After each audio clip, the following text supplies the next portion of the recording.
See if the microphone works. No, it does not. The Board of Adjustment is authorized by the Arizona Revised Statutes in the City of Tempe zoning ordinance. Its function is to grant relief where a literal enforcement of the zoning ordinance would result in an unnecessary property hardship, to interpret provisions of the zoning ordinance, and to hear appeals from any person or city official aggrieved by the decision of a person responsible for the enforcement of the zoning ordinance. The board has the City of Tempe Community Development Staff Summary reports on the items being considered at this meeting and will use this report in their deliberations. All right.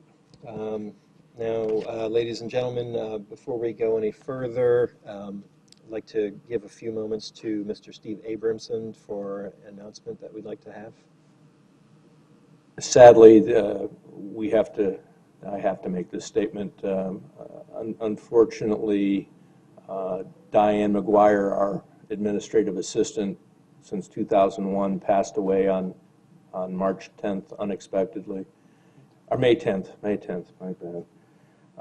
I want to remember her as being a very diligent, hardworking individual who really never let us down in any way, shape, or form. She was an asset to the city of Tempe and its citizens, and she will be remembered fondly by us. And I'd like to have a moment of silence for Diane. Ladies and gentlemen, if you would please join us in a moment of silence.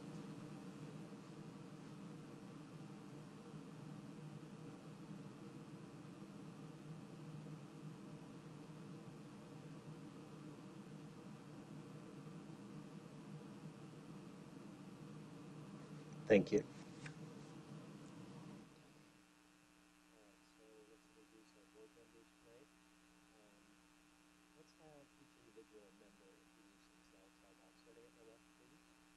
Richard Watson. John Pazalskis. Whitney Baker. Chairman Lyon. Vice Chairman James Frazee. Kevin Collins. David Noggle. Thank you, board members. We also got a microphone test out of that one, so that's handy.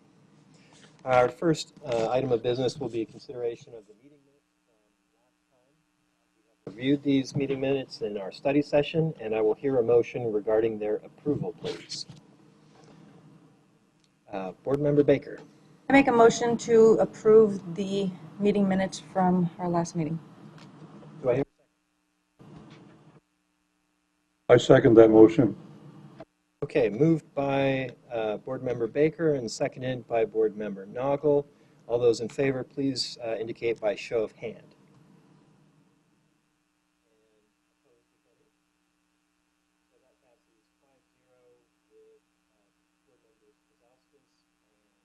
Collins abstaining.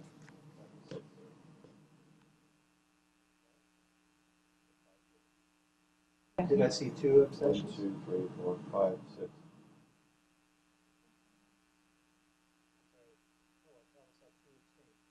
I abstained. I was not here. Two abstentions. My apologies. Well, I need someone to teach me math anyway, so that's a good start. All right, so let's move on to our one case for the night.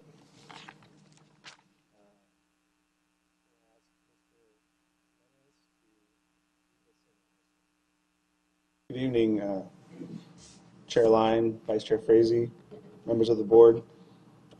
I'm Lee Jimenez. I'm a senior planner with the Community Development Department in the Planning Division. Blue Dragon operates a vape shop and a shopping plaza located on the southeast corner of East Guadalupe Road and South Rural Road in the PCC1 Planned Commercial Center Neighborhood District. Per the zoning code, tobacco retailers should not be located on a lot within 1,320 feet, measured by a straight line in any direction from the lot line of a charter school, private school, or public school which provides elementary or secondary education. The vape shop is sited on a lot located approximately 210 feet from Gethsemane Lutheran Church and 1,004 feet from Marcos de Niza High School. On February 6, 2018, the hearing officer heard and denied the variance request by the applicants Tracy Moore and David Barno to reduce the use separation requirements from a tobacco retailer to an elementary or secondary school from 1,320 feet to 210 feet. No action was taken on the use permit at that time. Prior to the February 6, 2018 hearing officer, staff received 2 phone calls and 1 email in opposition, and at the hearing, 4 people spoke in opposition. On February 13, 2018, an appeal to the February 6 hearing officer's decision was submitted by the appellants Tracy Moore and David Barna. So far today, no public input has been received by staff regarding the appeal. As discussed at study session, the minutes, as discussed at study session at the March 28th hearing, the meetings were corrected to reflect a clerical error, citing that Mr. Clare was in opposition when in fact he was in support of the variance request. So tonight, a decision by the board to approve the appeal will have the effect of overturning the hearing officer's decision, thus approving the variance. A decision to deny the appeal will have the effect of upholding the hearing officer's decision, thus maintaining denial of the variance. If the appeal is approved, the applicant will be required to return to the hearing officer to render a decision on the use permit application to allow a tobacco retailer or a vape shop. And I'll be available should you have any questions regarding the case. Okay, any questions for staff? Seeing none, we'll thank you, Mr. Jimenez. Thank And I will, in my tradition, double back and realize that I neglected to recognize our city staff. So let me recognize and thank Mr. Steve Abramson, Mr. Lee Jimenez, and Ms. Sarah Adame. Thank you for your service. So at this time, we'd like to hear from our appellant, if Tracy or David or... We'd like to know if he could go first. This is Claire Lane. He would like to know if he can go first. And who do we have here? Claire Lane? Does he represent you in this case? Yes, I do. Yes and no, and I know that's a stupid question. I have been the original attorney on this in the beginning. I know the history, and from your discussions, I think I can answer a lot. I'm just saying. If you come up to the podium, we can hear you. I was here before they opened. I dealt with the city before the lease was signed. I dealt with David Nakamura when the first problem came up 2.5 years ago. And I know the history and why there's so much confusion. And I think it might benefit you.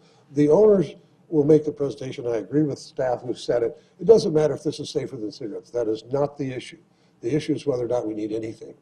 And I think if you ask me to give how it happened, I can help clarify the entire matter. Okay. So question for staff. He is not the appellant, but is he allowed to speak on behalf of the appellant? The appellant may have anyone they wish to make their presentation. It's not an issue. Okay, fair enough. Thank you. So, yeah, if you would state your name for the First record. of all, for the record, Claire Lane, 1 West Elliott, Tempe, been a resident here since ASU days. Little credibility issue. I've been a founding city attorney of 3 cities in Arizona. I've drafted city ordinances, including zoning ordinances from the ground up for 3 of them, Bullhead City, Prescott Valley, and our Guadalupe First Bilingual Code. So I kind of know this area. But let me tell you about this one.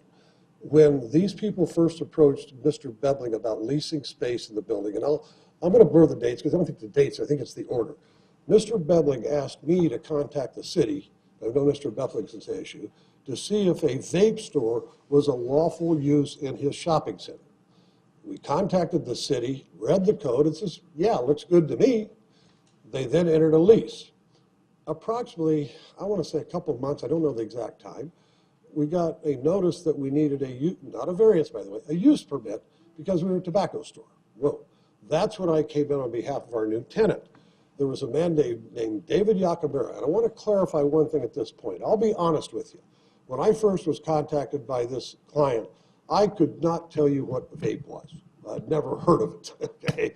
I know now it's quite popular, but that day, what the heck was vape? I didn't know. But I also found out something interesting. Vape is not an electronic cigarette. Under the FDA and other codes, an electronic cigarette, 100% of electronic cigarettes contain nicotine. They mimic the shape and size of a cigarette, and they hopefully replace a cigarette and help you wean yourself from them. So there's a category over here called electronic cigarettes. Vape machines began as partially a stop smoking routine, but also people having contests in Europe and Australia to see who could blow the biggest bubble. I think that's kind of ridiculous, but they probably thought in our youth we did some stupid things too. So there are two different categories. They are inadvertently lumped together as electronic cigarettes. But electronic cigarettes are 100% nicotine. So when Mr. Yakamura came out, we pointed out our inventory. Less than 20% of our people do use vape just because they like the flavors and the big bubble. Some of them do use vape to reduce their nicotine dependence and stay away from alcohol. But when you look at our sales and our inventory, less than 20% of the liquids we sell have any nicotine at all in them. And the standard rule, if you're a market or something and your tobacco sales are less than X, you're not a tobacco store. Mr. Yakamura, and I swear to God, he went through our back room, he looked at our nicotine, he looked at our sales. Most of our sales are electronic devices or these liquids that don't have any alcohol in them. He looked at our whole facility. He then went back and said he was going to check with the legal department and staff. Then I received a phone call, and he says, well, Claire, they're not a tobacco shop. If you're not a tobacco shop, because number one, even with the nicotine, it's not an electronic cigarette, but it's such a small portion anyway, you're no more a tobacco shop than that Circle K on the corner is, because it sells a lot of other things that are not tobacco related. Therefore, you do not need a use permit, which we applied for, or any variance. That was the decision. He said there was a pending hearing at that time, and he said he would cancel the hearing, period. We never heard from him again. And I think you've got the exact dates. 2.5 or 3 years later, we get this thing that now says we are a tobacco store and we do need something else. Now, I will tell you, the council amended their code now. I don't know the exact dates. It's not really relevant, kind of. But now, because of the people don't see that cloud, and maybe you've seen people in a car next to you on the freeway, and they have this cloud in the car. I think that's worse than texting, in my opinion. But they now have a rule that you can't vape within 25 feet or whatever our rule is of an entry, just like cigarette smoking, okay, whether it has nicotine or not. So the question was, back in the day, the decision was made by a staff member that we were not a tobacco store by the definition of the city code, no more than a grocery store is a tobacco store, though they do sell tobacco products. It's the percentage. There was the decision 2.5 years ago. So we went on. They built a business, and by the way, until we put the notice out to get the variance, which we don't think we need, but I'll cover that next, we had not had a complaint from a neighbor at all. We have strict requirements, 21 only. We have backup ID stuff, et cetera, et cetera, et cetera. We are more a non-smoking clinic than a smoking clinic, and some people just like to vape. I've never done it. I don't know how to do it. You'll hear war stories. Vape machine blows up. Well, that's the same thing as some of your computers and the batteries in your cell phones, but that's not the issue. We were told point blank by a member of the staff wearing a City of Tempe shirt, and I don't know what David's title really was, but he was the individual that came out. Maybe you can clarify that. Two things. His name is David Nakagawara, and Mr. Nakagawara was at the time the director of the Community Development Department, and therefore he was a director over planning. Okay, so I thought we were talking to who we needed to talk to, and I obviously was. But the decision was we were not a tobacco shop. It was that simple. Now, are we a tobacco shop by definition now? I just still don't think so. But my clients would not object to being subject to the limitations of having a variance and a use permit. That gives the city some more control. You can, if there's a problem, there's a review. They want to stay open. They've got a staff. They've got a reputation. They are the #1 quit smoking clinic in Tempe. Do we shut them down? The answer is no. The other thing is there's also newer requirements. I think if you do a vape shop now, they've got some air filter requirements or something that would cost $100,000 to put that in after the fact. We would like to remain open if you want to grant the variance and then a use permit, with the idea that you could be reviewed, and if people complained, it gives the city a little more control. Because the only thing we were told when I first went to the city, before this ever came up, they needed to apply for a sales tax license. The issue also came up, do we get a refund of the fee we paid for the use permit? And I understood at the time, no refunds. We could care less. We didn't ask for a refund. But I think that gives an answer. Some of the questions that I heard here is defining us as a tobacco store is like defining Sun Devil Stadium as a Mexican food restaurant, simply because some boroughs serves tacos and Mexican food from several booths, okay? I don't think we can change our mind in the middle of the stream. And if you don't grant I think the hardship is to lead someone into signing a lease, opening a business, developing it for years with information provided by, in my opinion, the top dog in the planning department. And I don't think David was wrong at the time. I think later we can put more controls on vapes and stuff, but we're grandfathered into that stuff. I think that they should be either granted whatever relief they need to stay open, and however city staff wants to do that. I don't think part of that, if they use permit, I know cities, they can say, we're going to give you a use permit, we're going to make you do A, B, C, and D. They are lawful, they're open under every city code they open, and I'd hate to see them have to jump through more expensive hurdles just to get their use permit. But I think the hardship, if there is one, of this person is caused by a city staff. Why didn't they tell them in the beginning there was this place across the street available that didn't need anything? But Mr. Bevling had a nicer shape or whatever, it was a little bigger. They could have done either. So I'll answer any questions you have, but I was there from the beginning, and I still maintain that this is not a tobacco shop because less than 20% of their sales involve nicotine and 0% of their sales involve tobacco. And that has been the decision over and over again.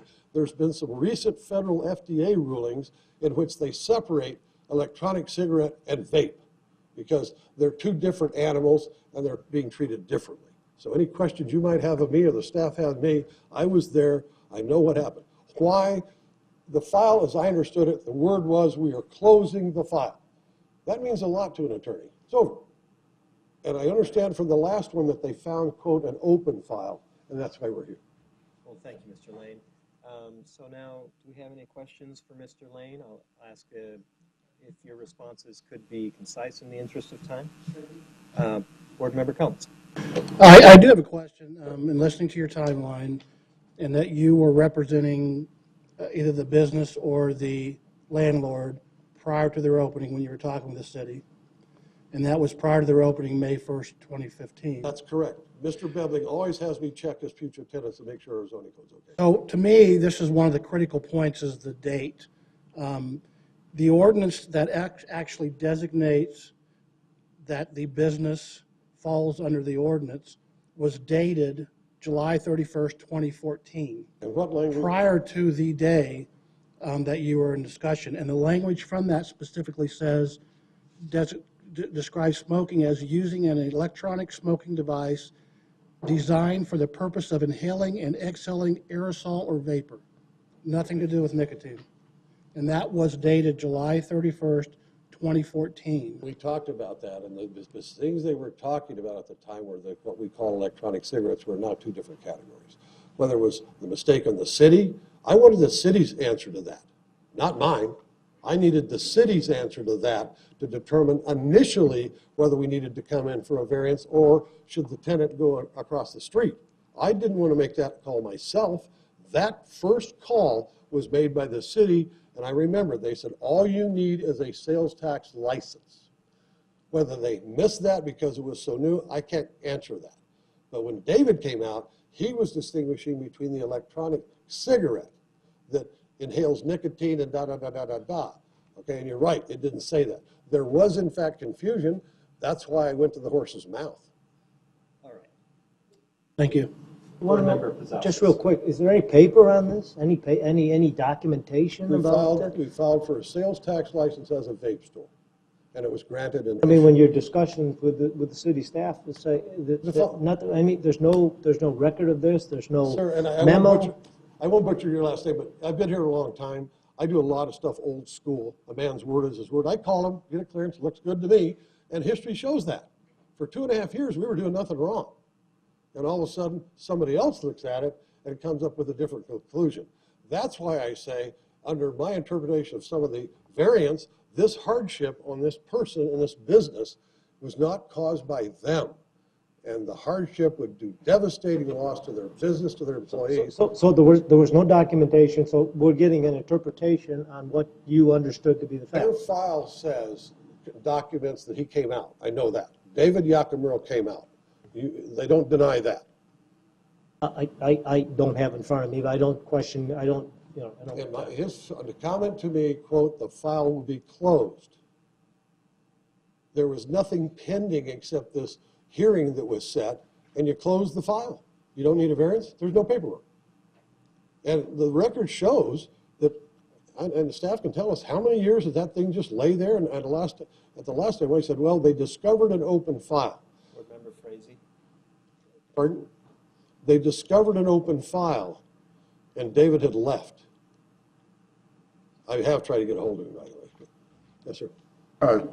Thank you.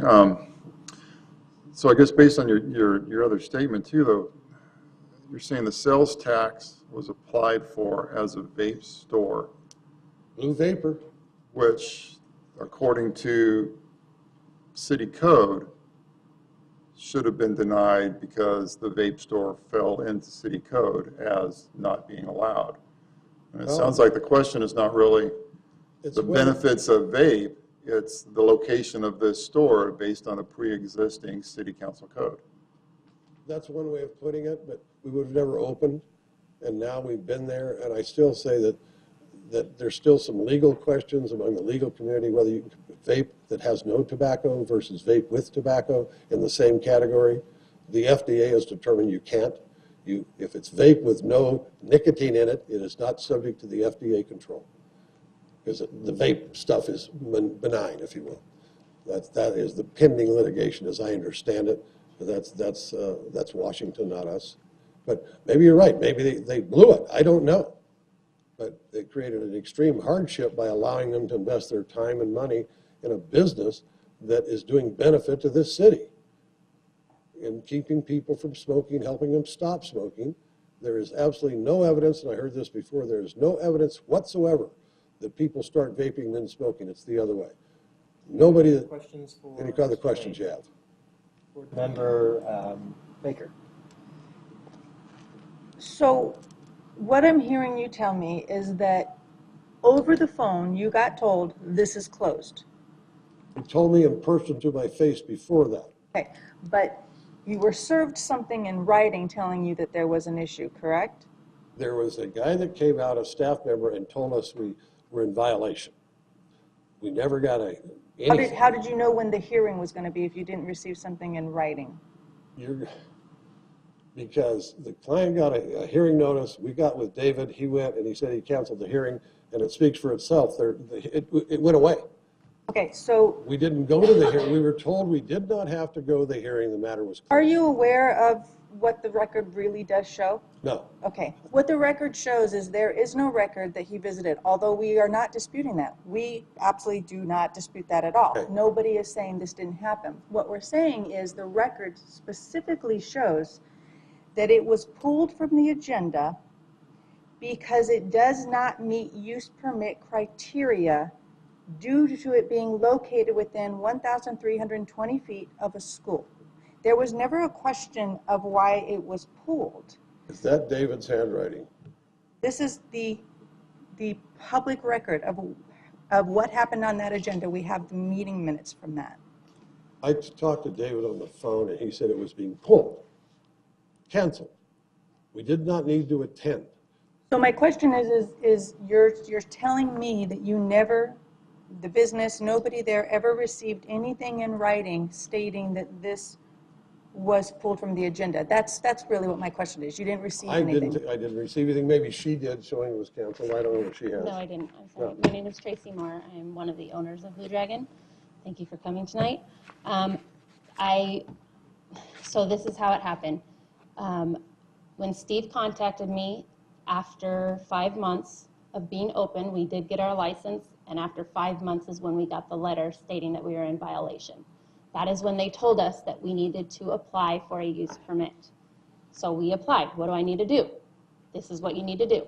We said, can you, the director, come to the store and make sure this is something we need? He came to the store. He said, you do not need it. You do not sell more than 50%, which is the rule of your ruling. It has to be primarily tobacco products, 50% or more. We do not. He said, this will be canceled. I said, okay. I didn't know if that meant we're just going to sign it off. I'm going to send you something. I never received anything until September of 2017 saying you are still in violation. Of what? You're in violation because you don't have a use permit. Dave Nakagawara said he was going to give it to us, even though we did not need it, because we had already paid for it and gone through the whole process of it, except for the hearing that he canceled. He, to clarify, did not state that it was because we needed a variance. That was added after, and I had sent 2 emails to Diane to ask her to remove that because that was not the case. When he called me, he said, why do we have your money for a use permit and you not have a use permit? I said, that's a very good question because David told us that we would have one, whether we needed it or not, because we paid for it. They see that our money is there. We paid for it. We paid to do it. He canceled it. We did not need one. Then when Chad Weaver became new director is when it all opened up again. And he said, he came to our shop. I said, this is what we have going on here. What do you want us to do? He told us it was canceled. He told us we already had it. He said, now we see, because you are within a quarter mile of a school, that you need also a variance. What do I need to do that? Here's the paperwork. File your fee. Go to a hearing for that. Okay. I've tried to do everything from day one the correct way, the proper way that this city has told me. From day one, after he told us, you can go ahead and sign your lease, to me going there, filling out my application and paperwork. At that point, I didn't even consider us a retailer of tobacco. We are not a tobacco retailer. We are against tobacco, okay? No matter what you feel or believe about vaping products, I went to the city to do everything the way I was supposed to do it. I've never sold stuff as retail. This is a new thing for me. So I relied on their knowledge to tell me the proper things to do to open my business. We have given $3,000 a month in sales tax to the city of Tempe. We have 200 plus customers a day. This will be devastational if you close our shop. Not only to my family, not only to the customers that come there to get help, to stay off cigarettes, to wean themselves off. They don't want to be on it, and if you have us move, it will be devastational. I also have something that I received this morning, which I don't know when I'm supposed to give this. The school at the Gethsemane is closing their school. So they are no longer needing a variance for 210 feet. It's now farther than that. I don't know where you want to put this in the file, but she said they are closing their school, and it is possible that Valley Christian Junior High School will be taking over their school, but they are aware that we are already there, which means we are now grandfathered in to be in that location. Also, we are the farthest side, and I know it's line to line or lot line to lot line, but we are the farthest side from the edge of that place. There's a liquor store that's literally the very first store that if they want to have an issue with people selling vape products in, then that should be their issue. But we do not sell to minors. We do not sell to anyone under 18 years of age. We have signs. We ID every single customer under 45 years old. Even though that's not the ruling, that's what we do. We are trying very hard to do things the right way and the way that we can be with the city of Tempe and have a good business. Do you have any questions for me? Any questions for Ms. Moore? Yes, Ms. Moore. I guess then for clarification, what use category are you in right now then? What is your store as a retail store in? Retail, excuse me, and if they want to put us in electronics, because that is the majority of our sales, go for it. I honestly don't care. I do know that, yes, they did at some point put vaping into that, but we were already open and it was not considered that when we were going through all of this process. Well, I mean, for what Mr. Lane had referenced, your application for the license was as a vape store. Right, Blue Dragon Vapor is our name. Which was, the code though was already in place in 2014. I understand that, but they also gave us our license knowing Right. that. So we've been paying you taxes from that moment. I did not open the doors until I received my license. Okay.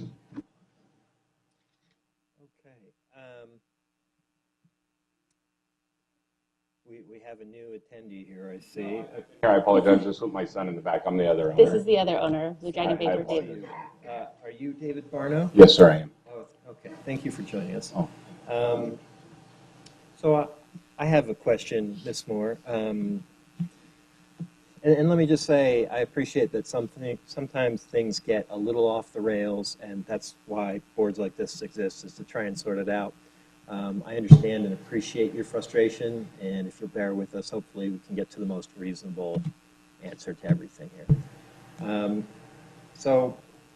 My question is, what would you say your top 3 products are? What's the bulk of your business? Batteries, coils, and electronic, well, it's a battery, basically.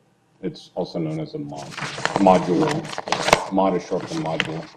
So 2 kinds of batteries and coils? Coils. Coils. Correct. The coil, they're also known as atomizers. It's essentially, yeah, so Filter. for a vaping item, it's like gas for a car. You have your module, but you have to constantly put gas in your car. You have to constantly put a coil in. Okay.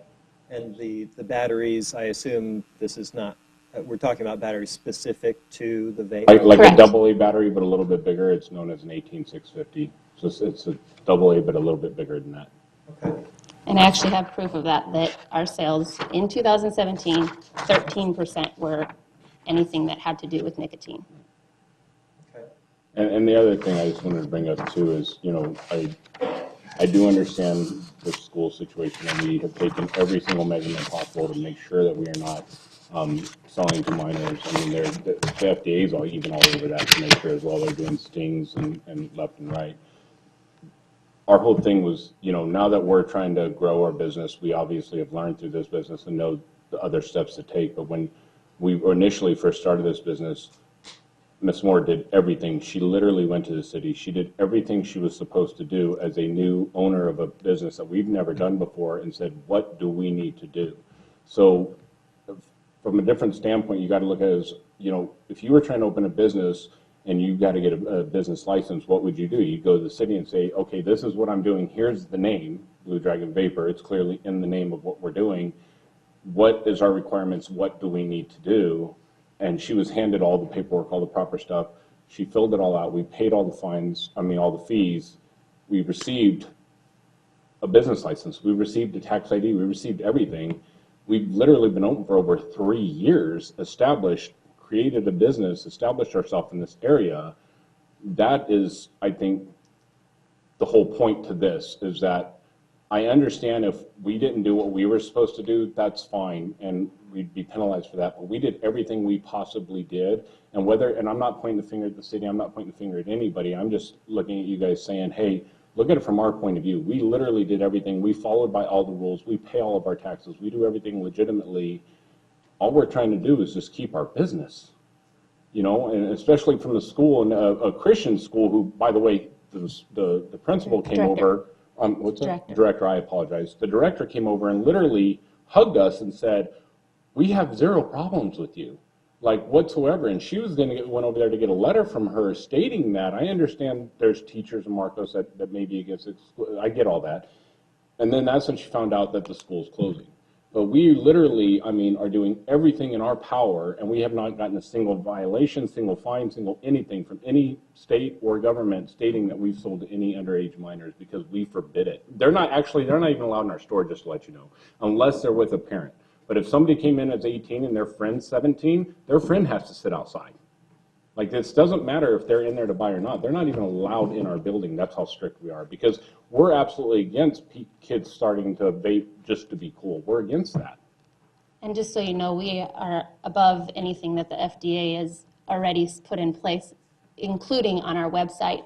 There is a sign on there that obviously anybody could click that they're not 18, but they have to verify that they're not 18. And before we send them a product, they have to send us an ID. A driver's license. A driver's license that has their name and the address that the product is going to, and they have to mail that to me before it gets shipped out to them. And that's not even a law. And it stays in a file. Yeah. That is not even a law yet. They do not require you over on online products to even do that. We are trying to stay ahead of it. We don't want it to become an issue for teenagers.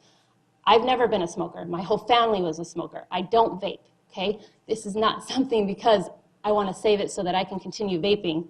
It's not about that. My children are not smokers or vapors. It's because I teach them the right difference between right and wrong. After they're 18, when they make their own decisions, hopefully they'll remember that mom taught me this and I should probably not be doing that.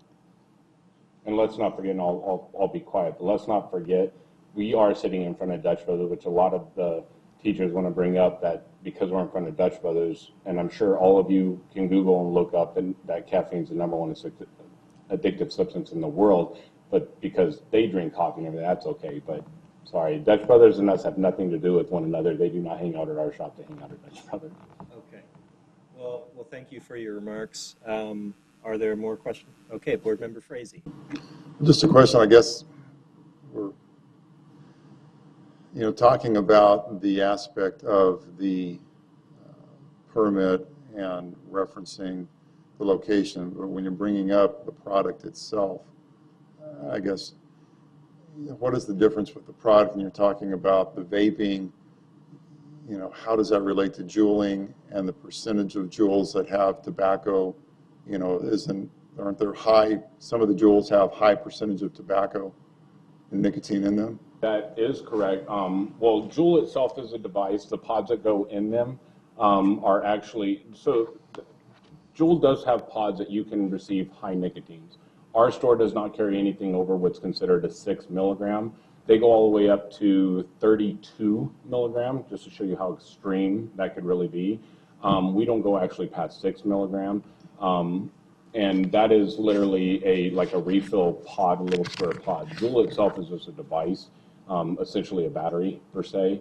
But the majority of our sales are 0 nicotine when it comes to the actual juice that's going out of the store. But the majority of our sales isn't even juice or nicotine related whatsoever. That's 6%, or what was it? 13. 13%, sorry, 13%. And that's 6 or below. And the most average is 3, which it goes 0, 3, 6, and it jumps in 3 increments all the way up to 32. Even though we have approval from the FDA to sell as high as a 12. But we don't even sell 12, but we have it in writing from the FDA that we're allowed to, but we don't do it. Okay, any other questions? All right, we will thank our several appellants. Thank you. We now come to the public comment section. I have several cards here. Again, if you wish to speak and haven't filled one of these out, please fill that out and bring it to Mr. Abramson. Yes, Chairman Lyon. The card that you have from a Mr. Wargo, he has expressed he does not want that read into the record. Mr. Wargo, he submitted a card, and he has indicated now that he does not wish to have that read into the record. Okay. Thank you. Does Mr. Wargo wish to speak instead, or just... Mr. Wargo left, and he told me before he left he didn't want to have it read into the record. Okay, so I will not you into the record, Mr. Wargo. All right, so I have Terry St. Michael, or Mitchell, or Michael.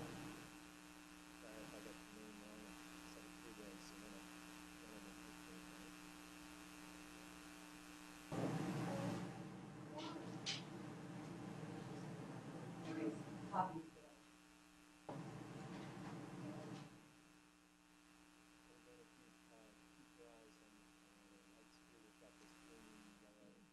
Yes.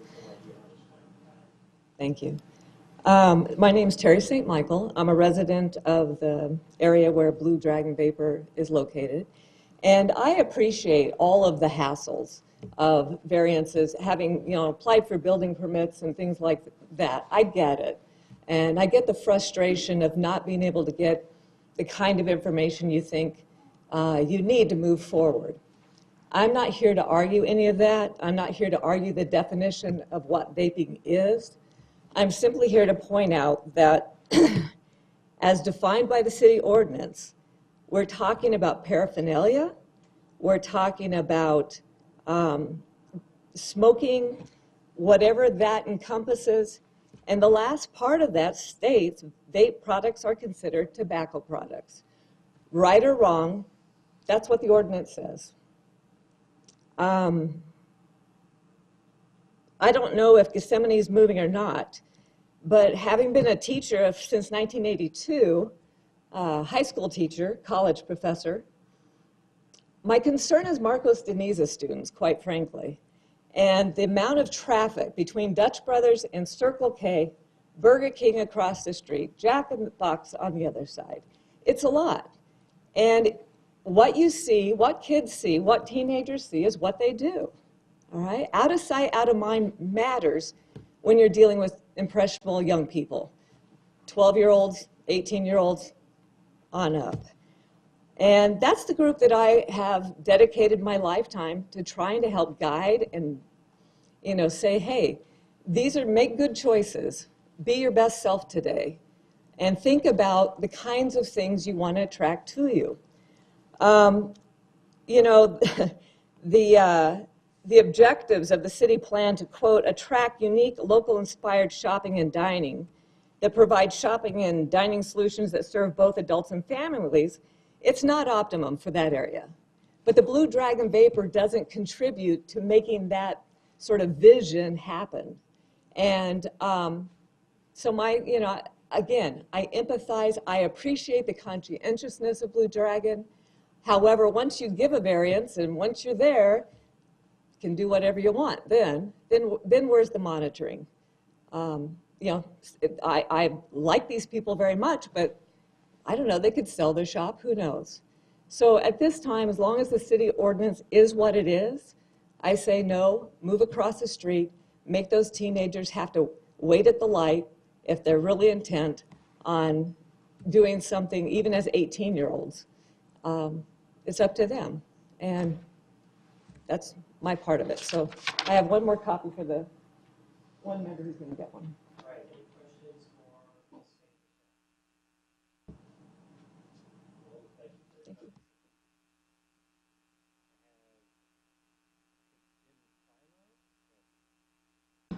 Yes, hi. Thank you very much. My name is Jim Philo, and I want to, first of all, thank you all for letting me speak, and my condolences for the loss of your assistant. I'm a businessman, been in the area for over 32 years. I've built businesses here in Tempe, and I'm here to find out how the city of Tempe treats business people. That's one of the things. I happen to know these folks, and I know the story. And it looks to me like there was a misunderstanding. They would not have got a CFO if they didn't dot all their I's and cross all their T's. They evidently did that. And I appreciate that your mission is to keep from having undue hardships on people. They've suffered a lot of hardships and a lot more going on. Just for the time, the expense, and the expense of hiring lawyers and trying to get to the bottom of this. And I know they've been here at least 3 times because I've been here 3 times and nothing got resolved. And as far as all the other traffic around, like the last lady said, if kids want to go get tobacco, they can go closer and just go to the Circle K and get tobacco. If they walk further and try to get into the vape, they're not old enough. So they're not going to be going there. They're going, I don't know about you all, but you ever been to Dutch Brothers? You can't even get in. That's where the traffic is. But I'm curious to see what's going to happen here. I think that they've done everything that they're supposed to do, and I think the city should step up and say, look, yeah, we screwed up. Maybe we can work something out. They came up with some really good ideas of how to compromise, and I hope you go with that. Thank you. Any questions? Thank you.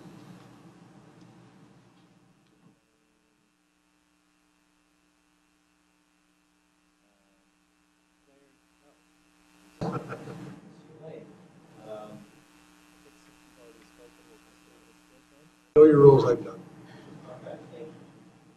All right. No one else from the audience? Seeing none, I will close the public comment section. And now, Mr. Lane and company, if you would like to address those comments that you just heard, you're welcome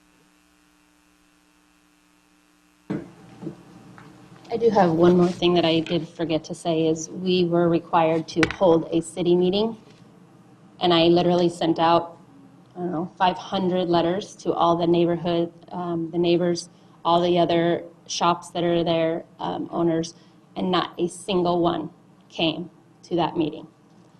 2 of the city officials came and myself, and I explained to them what we do, and I showed them our store.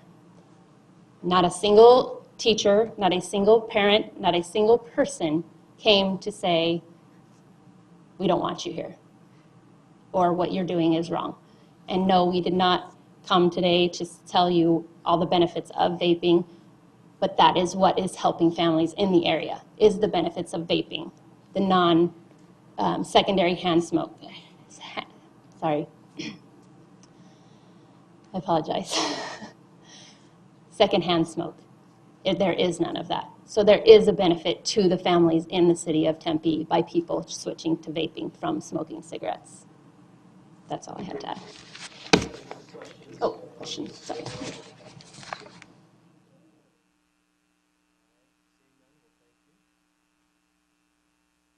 If I had anything to add, one more, you said I could add.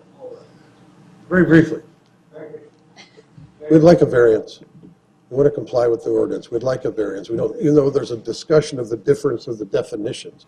If you grant us a variance, we're in good shape. Then we have to go through the use permit, and that puts much more control. But I don't want any other retailer to think they can come in here and pull a wool over somebody's eyes and not have to get a variance. We want to comply with the law. If you grant us our variance, we then have to go use permit, and there's some things that happen within the use permit that we would discuss. Hopefully we're doing fine. But we have no objection. Grant our appeal, grant the variance, then we get our use permit. Everybody's happy. The difference is it's the wrong order. That's what happened. Had we gone back then, I'm sure a lot of people like you didn't know what vape was that many years ago, and we probably would have been open anyway, or they would have opened across the street. So I think granting the variance solves the problem, protects the city, protects the businessman.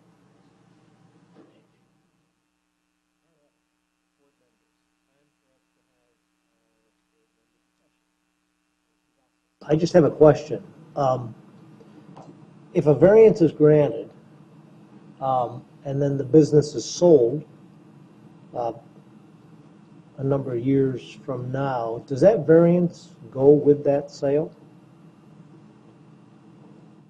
The variance would run with the land, but the use permit could be transferable to the new owner, depending on the conditions of the use permit. So to your answer, yes, it runs with the land, and then the use permit is subject to being transferred to ownership if that ever happens in the future. Thank you.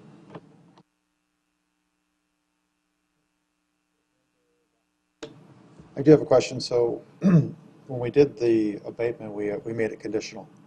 And so do we have the opportunity to make a variance conditional as well? I.e., if the business changes ownership, the variance is no longer valid.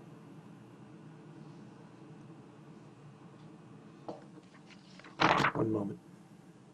Yes, you could put a condition on there such as that, but it would have to be something that they're aware of and would agree to prior to doing the condition. If they agree to it, and I don't see why they wouldn't.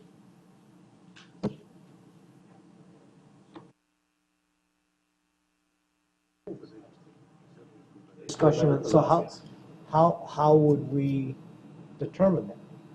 I mean, a condition. How would we determine distances or what conditions? I mean, based on the people who are in the area and who the distance affects. My point isn't much about the distance. It's a granting. They're looking for a variance to be able to continue to operate this business. Therefore, if we set a conditional variance, saying that as long as it stays within the ownership of Ms. Moore and Mr. Barno, that the variance is in place. And if that ownership changes, then that variance would be nullified. Okay.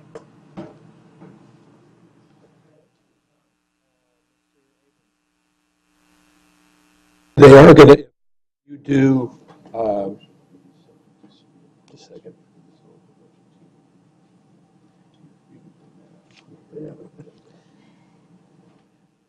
Okay. Subject to tonight's hearing. I just got an answer from the staff, is use permit can be made conditional where the new buyer has. I was going there.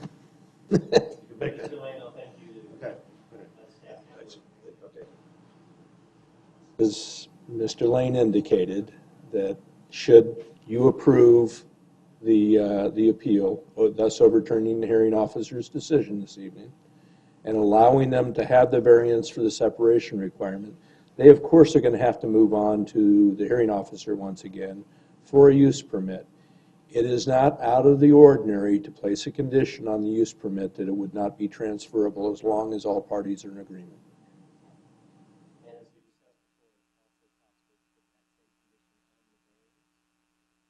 I'm beginning to think it would be more feasible to put it on the use permit. That is a regular circumstance that we put conditions of approval on the use permit.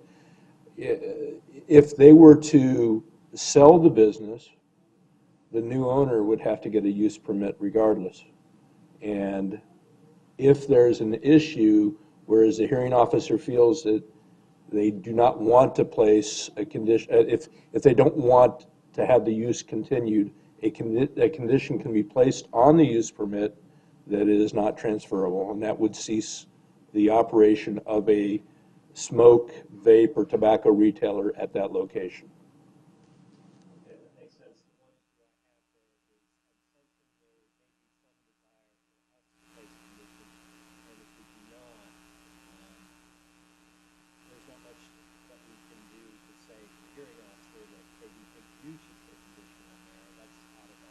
At this meeting, you can indicate that it would be voiced in the minutes that should, this go to the hearing officer for a use permit, it is the board's recommendation a condition be placed on it. That's not to say that the hearing officer would definitely do it, but at least they'd have your opinion in the minutes.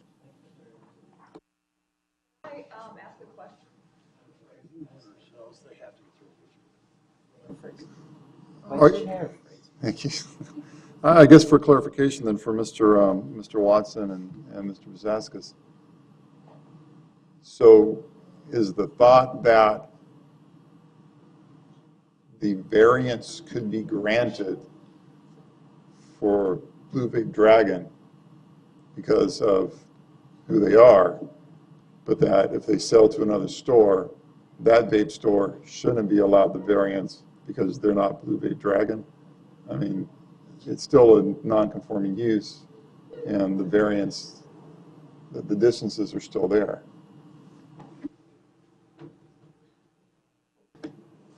I'd say that's a fair question. I am taking into account that Blue Dragon has been operating their business since 2015, regardless of what happened with the previous director, because we don't, unfortunately, that's not documented, right? So we don't know, not that I'm saying that this was made up, but I also don't have documentation to support it.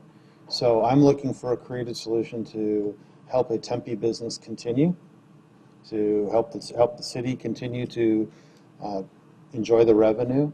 I do live in that area, so I understand the traffic patterns that are in that plaza, which I will tell you are ugly. But nonetheless, I think that I'm trying to look at it, what is a reasonable solution? What I heard from the appellant was the fact that they are controlling who can enter the business, they are controlling the levels of nicotine that are being distributed, and that nicotine was 13% of their business. Okay, so I'm seeing that there are some measures in place to try to put appropriate controls to keep this from getting into the hands of minors. And I do see that they've made an investment into their business, and I'm concerned that what is the message that we as the city of Tempe represent by not making, or not finding a way for them to continue their business. I have a question for staff. Are we bound by the variance approval criteria? We're given 4 criteria when a variance can be approved. And the reason I ask that is because one of the criteria is that our decision, the adjustment authorized shall not constitute a grant of special privileges inconsistent with the limitations upon other properties, and that this variance has never been given to any other property classified. So are we bound to that and the other 3 variance approval criteria? In the end, the decision that you make is based upon all the evidence that is heard tonight.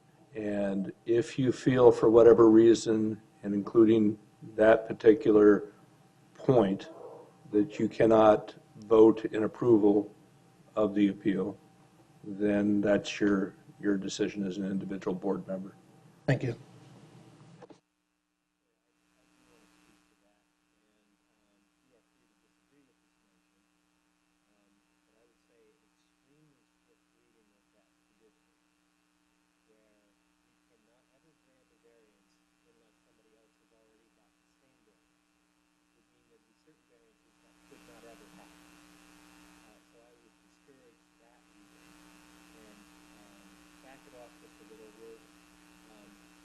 Part of the idea of variance is to grant relief where there is reasonable hardship. And so I would temper how you use that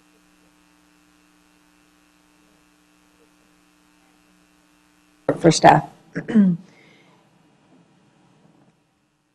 We're here because of the code. And I see the minutes where it was pulled because of within the certain feet. But part of the code that I've heard a couple times now from the appellants is that they're only 13% nicotine. Where in this code did it say a percentage? It doesn't say a percentage. Okay. I thought Basically, though, here's the issue. A tobacco retailer is defined as a business that sells in excess of 50% of their revenue in tobacco or tobacco-related products. Our code indicates that a vape shop sells tobacco-related products. Everything in there, in the end, can be considered, for lack of better terms, tobacco paraphernalia. correct, as was pointed out.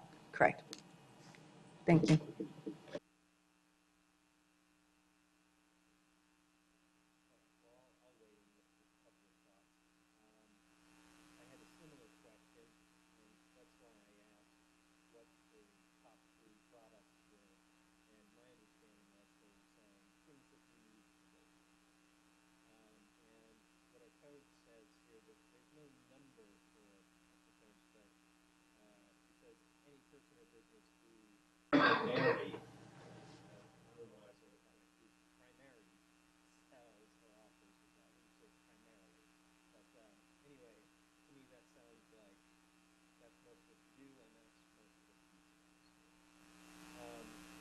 I'll say that my strict reading of the rules says people should not have a variance because they fit the criteria for people who are a tobacco retailer and they are within the business.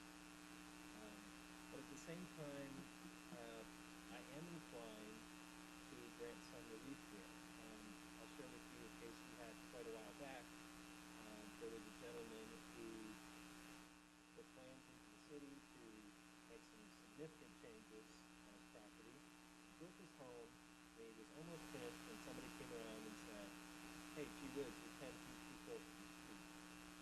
And we looked, and sure enough, he was. But whoever it was in the city had approved his plans.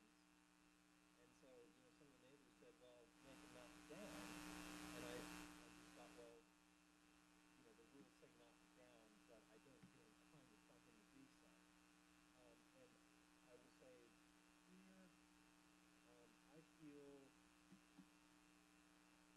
the evidence does not in any way say I have to give a variance. In fact, it says the opposite. But I am not inclined to believe that these folks are spinning a big yarn and they really had no idea.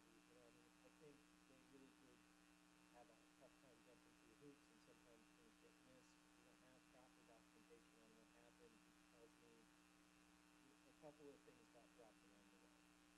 And I like the notion of granting a conditional variance. Maybe I'm just being a little soft tonight, but I like Blue Dragon Vape. I think that they're a responsible tenant, and I'm inclined to grant variance with the condition that it's non-transferable, or that we make recommendation that the same be that condition be put on the use.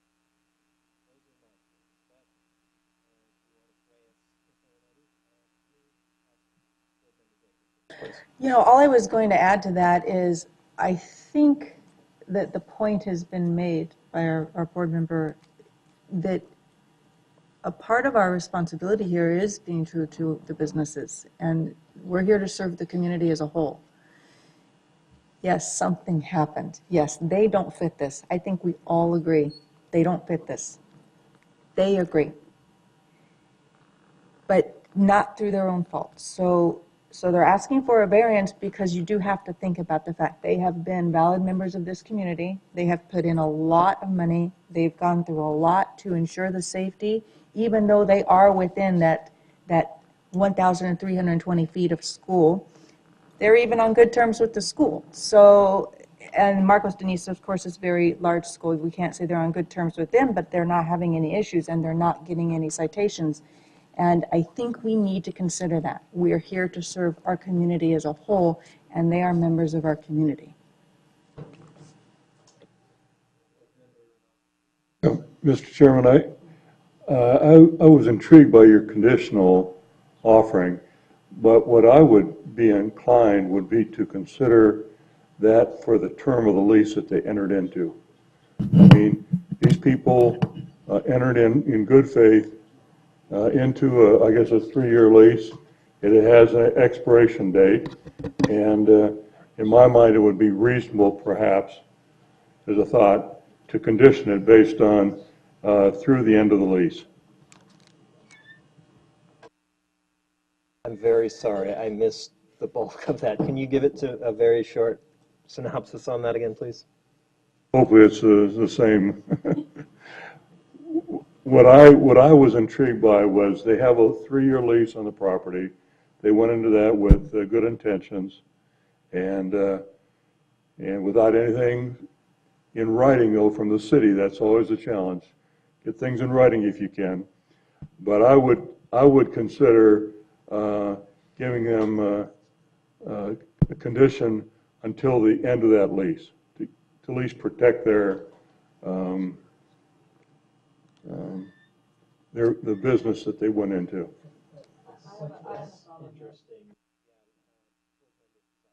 It's just a question. So that's a condition that's made. They go get a use permit. And what happens after the lease runs out? Then what happens? When they go to renegotiate a new lease, what happens then? In my mind, then, they're certainly aware of what the ordinance requires now, and they would be able to relocate their business to a place where they would fall within the terms of the ordinance in distance. My thoughts on that are isn't that exactly why they're asking us for the variance? Because if that's quite an expensive undertaking. I mean, realistically, when you have a business that is as successful as theirs is, and you've negotiated your lease, yes, you're going to renegotiate that lease as it comes up. But part of what the draw is for the landlord to keep them there is that they are drawing in traffic. They are keeping a certain clientele. That landlord wants them to stay. They're paying their rent. They're paying us taxes. I mean, he's going to feel the same way about it. To go and move a business such as this, any business really, just to go and find a place, you're going to have to find a place that they can afford. They're going to have to find a place that has a good location, which they've already found. The cost involved with moving a business is humongous, and that's what they're trying to avoid to begin with. So I guess I'm just not feeling that particular condition. I guess I would say I like where your head's at, but I think we get into the weeds a little bit if we try and tie something to the lease, because that's not a document that we have any control or oversight on. But if we can accomplish the same thing, then maybe other ways. Other thoughts, comments, discussion? Just one last question. Maybe from the staff. If we do place a condition, is the best way to do it to put it with the use permit? In the end, yes. However, my colleague here has brought up another condition I think that you ought to add, though, to this, and I think it's very concrete, that you add the condition that the variance is not what is the right word? Variance is not, Oh, it's only yeah, valid. The variance is not valid until they have a use permit. So that way, somebody else can't come in. And you can even specify the use permit is obtained by Blue Dragon Vape. But they have to have a valid use permit in order to have the variance become valid. It's a good stopgap measure.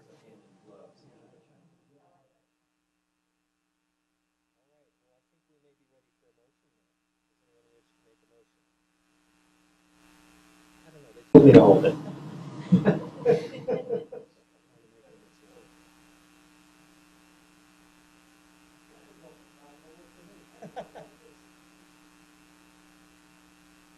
Are we ready for a motion? Or do we wish more discussion? I think We we're can ready. vote on something. I guess I'll make the motion. Go. I motion that we create or grant a use permit, or sorry, a variance for Blue Dragon Vapor and make the variance conditional on a use permit being granted as well. So the variance does not go into effectiveness or it's not active until they've received the use permit. Oh, well, thank you. And that if the property stays under the ownership of Tracy Moore and David Barno, that's a criteria of that variance or the recommendation on the use permit. Okay, so That wasn't clear, was it? It must be leased by Tracy Moore and David Barnett. Yes. And I won't it's even. only valid if they obtain a valid use permit. Yes. Okay, anything else? Say David, and or, because we are no longer married.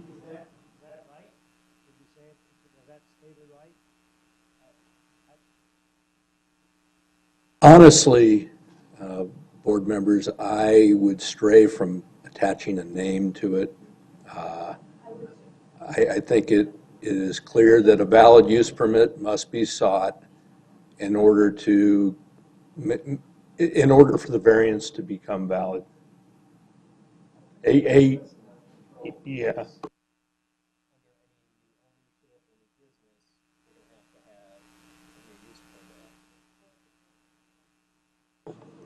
No, sorry, the green light doesn't come on very easily. That's fine. Part of my criteria was that this stays as Blue Dragon Vapor under the ownership or granting it to the owners of Blue Dragon. Now, if they sell the business and it keeps the name of Blue Dragon, that's a new set of ownership. All right, I heard a voice ask, could it be Tracy Moore or Mr. Abramson?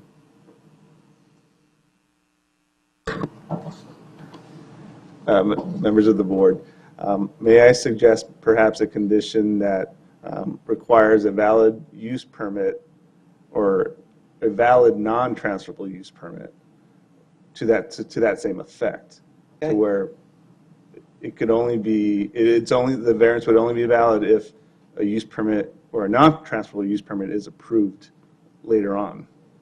So a question to that. Oh, come on. Oh, there it goes. Thank you. Magic hands.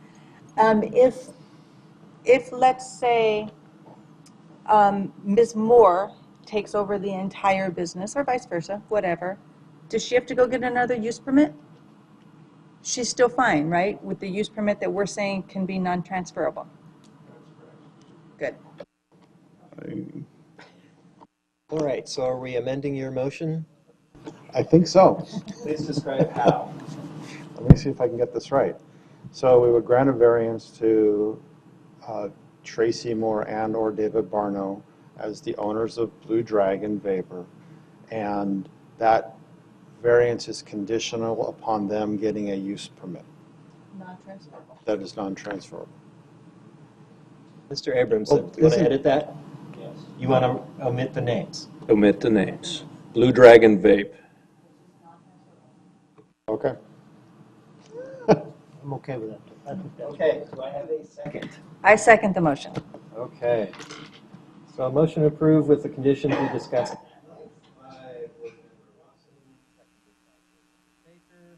those in favor?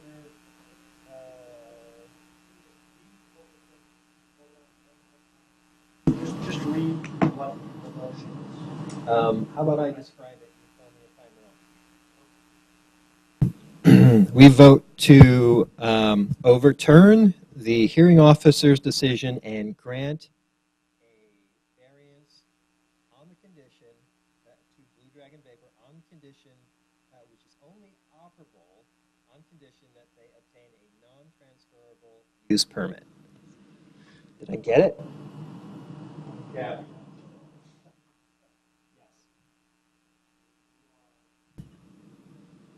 Sorry, you're approving the appeal. Yes. No, not at the start. You said you're approving a variance. No, you're approving an appeal. Sorry, I got a little It's ahead of okay. myself there. All right, so the motion is to approve the appeal to overturn the hearing officer's decision, which denied the variance on the condition that Blue Dragon Vapor obtains a non-transferable use permit. Okay. Everyone seems happy. Let's vote before we change mind. All those in favor, please indicate by show of hands. And those opposed? Okay, so the motion passes 6-1 with Vice Chair Frazee in the dissent. All right.